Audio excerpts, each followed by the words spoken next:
Hello, my name is Fred Hooper, Lead Visual Effects Artist at NVIDIA. This is Introduction to Cascade Part 3. Now in this video we're going to create a simple particle system. We're going to go over the basic effects pipeline, then create a new effect using some of the assets from the Content Starter Pack. Before we make anything, we should go over the basic pipeline. Now we need to do three things. We need to create a look or a texture, create a material, and then create the behavior. Now for textures, if needed, create a texture asset for whatever kind of particle you're going to emit. Now, for example, for a billboard, I'd create an asset in something like Photoshop or render a flipbook for movement. Whereas for the mesh emitter, I'd create tiling assets in something like Substance Designer or create a texture using the UVs from the mesh. After that, create a material that does what you need for the particle. That includes blend modes, shading models, and hooks that you need to set up for dynamic changes in the world as well as in Cascade. After you have those two requirements done, you can then create the movement and behavior of the particle in Cascade. So let's take a look at each one of these elements individually. Now we're going to make a simple smoke column effect with LODs, so I can show you a few things I've talked about in the previous videos. So let's get started. Now we've got this fire asset here, and we're going to use this smoke asset, the material as well as the textures. And so go back into the VFX new particle, and we've got all these emitters here. So what we need to do is we need to delete all these. So left click on it and then hit delete. And it'll give you this LOD levels window, so hit yes. And with the magic of video editing, I'm just going to delete all these and then I'll get back to you in just a second. So now that we've deleted all the extra emitters, we can get started. We can close the P-Fire right now. And what we need to do next is we need to find the smoke material and the smoke texture. So let's go into your content browser, go into your starter content, and type in smoke. Now we've got this smoke sub-UV. Now if we go up one to starter content, we can get the filter. So here's our texture, and then here's our material. So let's look at the texture first. So we double click on it. You can see I've got this grid here. Now what this is the alpha. So go into view and click off the alpha so we can take a look at what we have here. So this texture is a sub-UV texture, and like I said, it was probably rendered, it was rendered out of some sort of a 3D program, whether it was Maya, Houdini, Max, something. What we need to know is that this is an 8x8 frame, 8 in the horizontal and 8 in the vertical, because we're going to need that information later. So now that we know that, we can look at the material. So this right here is the material for that. If you double click on it, this is a really basic material for a particle system. It's got one special thing though. We've got a texture here. This is a smoke tiled D, and it looks like it's been tiled in the U and the V 8 times, and then it's added to this. This is where the texture was piped in here. It looks like it's there to kind of give some visual interest. So if we solo this, we start previewing this, excuse me, you can see that this is tiled 8x8 times. So each frame is going to have this texture added to the top of this. Now one thing we need to know here is first that this is a translucent default lit texture. And if we go into the filters and show the modified properties, you can see that it's using volumetric directional, as well as it has a shadow density scale of 3. Now if we turn that off, and if we go down to the translucent self-shadowing, these are all the default values for this. If you change these values, it will change the way the self-shadowing looks on the particle. And after that, what we need to know is these two things were, let's turn this off. You can see that these two textures were added together and then multiplied against this particle color. The particle color allows you to dynamically change the color of the material inside of Cascade. So without this, you're going to just get a base color if it's piped into your base color. This allows the color to be dynamic. You can see this has 5 outputs. Now the top one is RGB, this is R, G, and B, and the bottom is your alpha. So if you can see here, this is the particle color is multiplied against the result of the two textures being added together, and then that is piped into the base color. And then this alpha is also being multiplied against this texture, clamped from 0 to 1, and then added in with a depth fade. Now, what depth fade does is, if you spawn a particle by itself without this depth fade, it has a harsh line if it intersects with anything. And what this says is, if a particle intersects any geo, at intersection, be 100% transparent, and over 150 units blend to fully opaque. So again, this is a super basic material that a pretty good setup for what we need to do. Now from here, let's go into the particle. So right now we've got this default particle on here in the required module, and we need to get that smoke sub-UV material onto that. So how do we do that? So with the smoke sub-UV selected, go into the new particle and then hit your arrow key here, and it'll add in this material. Now if we zoom in a little bit on it, hit F to focus the emitter, and you can see that the whole texture is displayed, which is what we're telling it to do. Now to make this easier to look at, let's go into the background color. Let's bring this down to about here. Because this is lit, it's going to have it'll look a little darker against this, so we kind of want to have something that you can actually see it on. And the first thing we want to do is we want to actually see a single frame of this sub-UV. So what we need to do is we need to go into required, we need to scroll down to sub-UV, and right now in this we have an interpolation method, which is none. We need to change this to linear blend, because what we want that to do is we want it to blend between each frame without a snap. And we need to hit 8 in horizontal and 8 in vertical, which is what we needed from before. And you can see, let's turn off the velocity for now. Let's disable that. You can see that we've got the first frame of the particle being displayed, and we want that to animate across the sub-UV of the texture. So how do we do that? We need to go and add in a module. So let's right-click in this blank area, scroll down to sub-UV, which is what we're using right now and what we want to change. Hit sub-image index. Now in here, this is set up as a default to your float constant curve, which is great because we want this to change over time. So our in value is our time and our out value is our frame. So our in value is set to 0. So on frame 0, we want it to be set to 0. And at the end of the curve, the out value is set to frame 0. Now we need to change that to the last frame of the sub-UV texture so it will animate. Since the texture is an 8x8, the final frame is 64. Now we need to subtract 1 because frame 1 is 0. So the value you need to put here is 63. And now we have an animated texture playing over time on the particle, which is what we want. So enable velocity again to see it animating a little better. Okay, we're at the point where we can actually look at it in the level, so because we're going to kind of want to see it in context, so let's do that. So let's go and browse to it. So now we've got it selected in the content browser. Let's move this off to the side because I kind of want to see this by itself when we start working out with LODs. Let's bring this right into the level. You can see we've got this lit sprite here. And one thing that we need to do is, you can see like right now we've got the texture, the sprite is just a regular sprite. And we can do something to help us with performance later. So let's go back into here.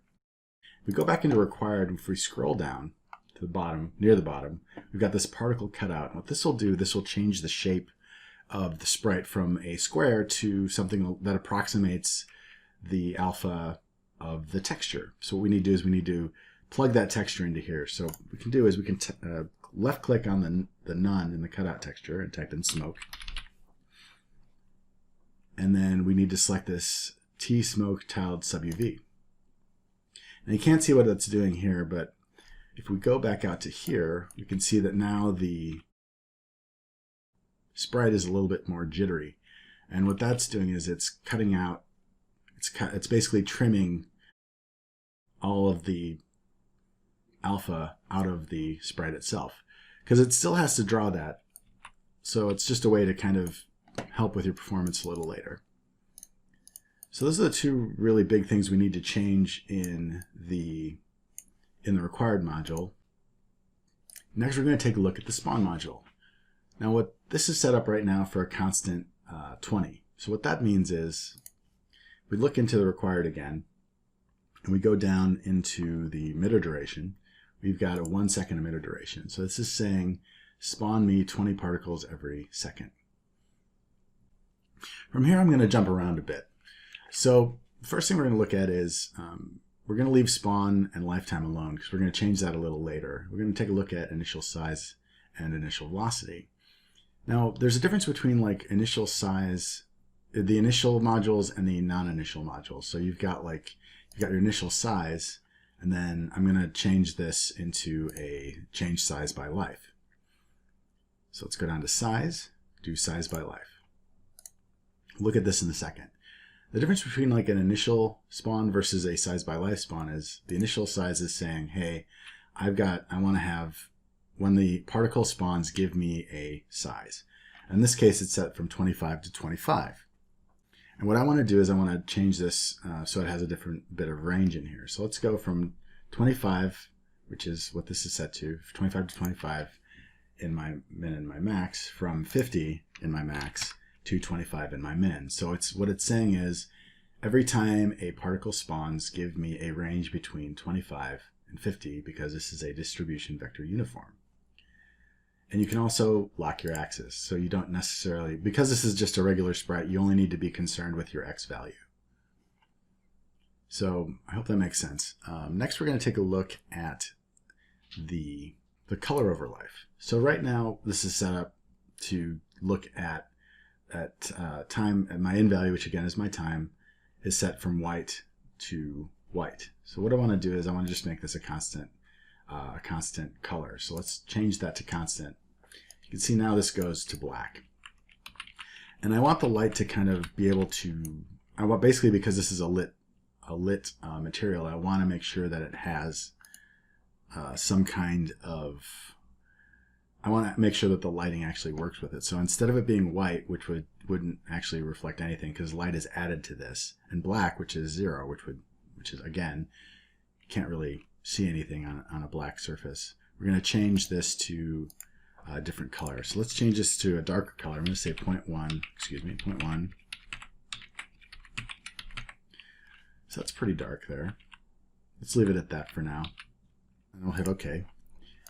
And then also in the color over life, we are going to change the alpha. So let's click on this curve button. And you can see we've got, let's turn this off because that's a constant now. So let's look at this alpha over life. Right now it's set, the alpha over life is set to a float constant curve with a linear distribution from 0 to 1. I don't necessarily want to do that. What I want to, because right now you can see that the base of it is clipping and snapping as it comes in. What I'm going to do is I'm going to pull this down to 0. And because this is clamped, it doesn't allow me to go past 0. So let's set that to 0. I'm going to add a point here by holding it on control click and then pulling it up to 1. And then holding another point here and then pulling that up to 1. You can see this is a little busted. So let's change this to this first point to an auto clamp. So that'll make this look nice to fit it all in here. So we've got a nice 0 to 1 and then back to 0. So we get to see over the lifetime of the particle, it goes from 0, goes up to 1 at 0.16, at 0.74, it stays to 1 and then goes to 0 at 1. Next thing I want to do is I want to change this velocity. So let's turn it off. And then I want to add in an acceleration, a constant acceleration. It's sort of I always want it to be moving up. So let's right click and go into acceleration, constant acceleration, then add 80 to Z, which is going to move it straight up. Then in lifetime, I want it to live a little longer. Right now it's set from 1 to 1 as a default. And what I want to do is I want to change it from 2 to 3. So over the course of the lifetime of the particle, it's going to live from 2 to 3 seconds, which is great. But now it's moving up a little too fast. So let's add in a little bit of drag. And this will add a little bit more visual interest. So go into acceleration, add in drag. And right now it's set up to a constant distribution, which I don't want.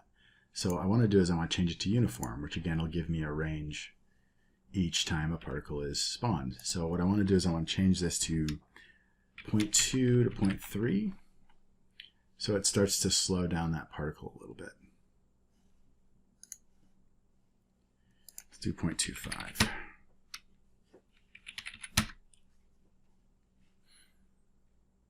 Now from here, what I want to do is I'm going to bring the velocity back in. And now it's going way too fast. So let's break these. Let's just like, oh, by the way, if you click the yellow button, it'll go back to its default, which would be zeros. So what I want to do is I want to give it a little bit of push in X. And the reason I'm using X is because the X is what this green arrow is. So if I were to rotate this, it would actually push into that direction. So I'm going to make it 50 in X for my max, and then 20 in my min. So now I've got it kind of pushing off into a direction. And as you can see, like the particle itself is getting a little samey there. We're going to go back to size by life in a little bit, but it's getting a little samey, so let's rotate it a little bit. So let's right click and go down to rotation, do an initial rotation. And the nice thing about rotation is that you can go into the -2, so you can do -1 to 1, and that'll basically rotate it from -360 to 360, so it's a full range of motion. And then, let's see what else. Let's also give it a little bit of rotation, actual rotation over time. So let's right click again, go down to rotation, and then add in rotation rate, add an initial rotation rate. And that's way too fast. Let's do -0.1 to 0.1. Give just a little bit of rotation as well as the animation on the sprite.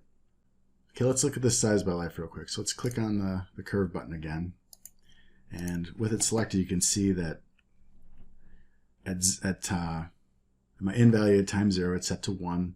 And then in my 0.1, my 1 value is set to 1. So let's just change this to 2. And I'll give it a little bit more size there.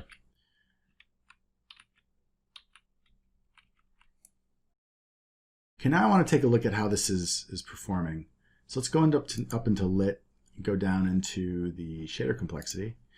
You can see that the base is a little white. So let's drop our spawn rate a little bit. Let's make it something like, let's have it. Let's see what that looks like.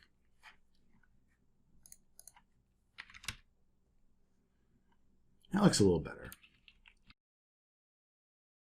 So now we've got it down to a little bit of better shader complexity. So let's take a look and see what it looks like, see if it looks the same. 20, oops, 20, and 10. It's a little thinner, but I think it's still holding up pretty well. We have our base effect in, and now I want to add a level of detail to change the emitter in case we get further away. Now when we add it, we want to make sure it's the higher LOD. What this means is it's going to be the first level of detail in the effect. Now the goal is to make the emitter cheaper as you move away from it. Now ideally, you'll want to make it look as close to LOD 0 as possible so you don't see a difference when it does change. Now to do this, go up to Add LOD and use the up arrow for a higher LOD.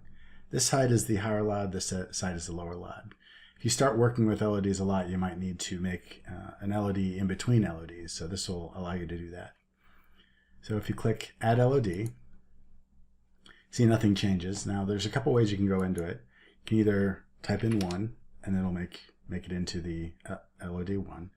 You can also hit highest LOD, which is, because we only have 1 in this case, it'll pop to the highest LOD. Now when you do that, you can see the emitter column has become noised out. Now this means the effect is using the same settings from the previous LOD, and we want to change that. Before we do that, we need to determine the distance the level of detail will actually change. So click in the blank area here and go down to level of detail. Leave the LOD method to automatic. Leave LOD 0 at 0, which means it's going to use the LOD 0 at 0. And then in LOD 1, we need to change this to a distance in Unreal units. So normally I would change this to something like 2500 or 3000. It all depends on what type of game you're making and what kind of level, like what kind of performance you need. But for purposes of this, I'm just going to change it to 1000 so that we can see it change sooner. Now to make changes in the actual emitter column, you need to right click in a module that you want to change. And you can change any of these. So In this case, we're just going to change the spawn, the lifetime, and the initial size. So right-click on spawn and hit duplicate from higher. This is taking the LOD 0 settings and then setting them here and then also making them editable. So normally when I start doing this, I'll just drop my spawn rate by half. So I'm just going to change that to 5. And then because this is a smoke column, generally you're going to want to see it from further away. So what I'll do for lower LODs is I'll actually add a little bit of lifetime to this. So let's right click on this, the lifetime module, and then click share from higher, duplicate from higher. And then change this to from 3 in my minimum and 4 in my maximum. And then lastly, I'm going to make it a little bigger. So let's right click on the initial size and duplicate from higher. And in this case, it's set from 50 to 25 in max and min. Let's change it to 100 and 80 because I really kind of want to see a change as well. Now, I'm already looking at this and I'm thinking maybe we might need to lower our spawn rate a little bit. So let's change it to 3. Idea is we're just trying to make sure that it doesn't start to fall apart. So right now it's still pretty loose, but let's leave it at that for now. Now normally I would just jump into the editor and take a look at this LOD, but what I want to do now is I want to make sure we see a change. So I'm going to change the color over life. Now this is only for purposes of this example. So I'm going to right click on this, hit duplicate from higher. And right now this color is set to 0.1. I'm going to change this to just full white because I really want to see a change happen. So now that this is set, I'm going to hit lowest LOD to go back to LOD 0. And here's a level. Click off of this so you don't see the sprites there. I'm going to hit play. Now at this point, the LOD is at LOD 0. And when we back up a bit, the moment it changes to white, you can see that the particles get bigger and there are less emitted. We go back up and it gets like, you have like a frame before it changes back. So I'm going to go back into the particle system and then actually change that color back to a normal color. Let me stop this.